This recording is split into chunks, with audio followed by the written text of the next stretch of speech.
Superintendent Global Infrastructure, we have Keith Derman, Partner and Co-Head of Infrastructure and Power at Ares. Welcome, Keith. Thank you very much.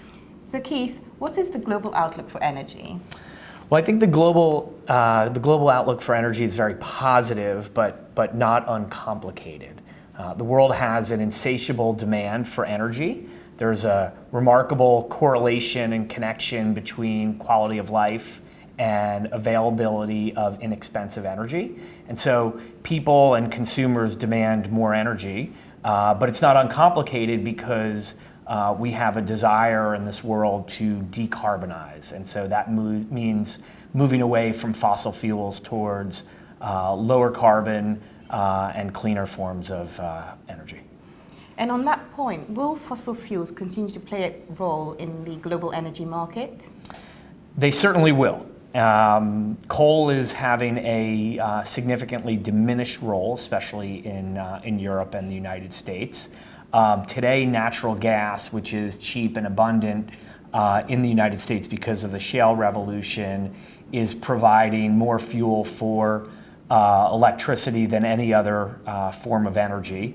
That will continue for some time, but we expect over the next 15, 20, 25 years for renewables to continue to gain market share and displace coal clearly, but natural gas as well.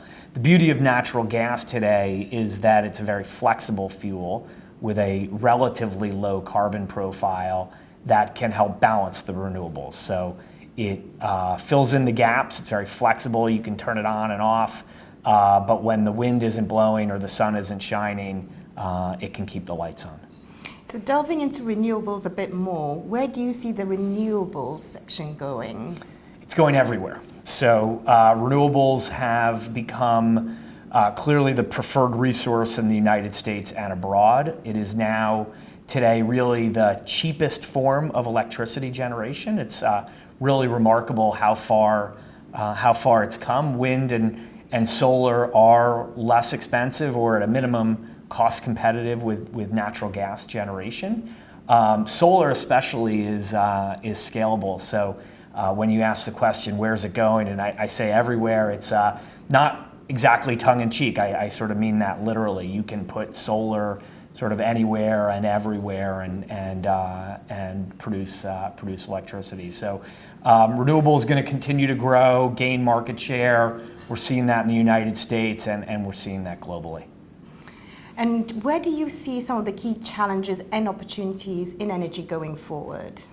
Sure. So on the opportunity basis, I think we are spending a lot of time on storage, as are, I think, many other institutions. Storage is a investable asset class in and of itself, but it's an enabling technology which allows wind and solar as intermittent forms of energy to continue to grow to levels that I think people didn't maybe previously believe possible, because you can now balance that energy.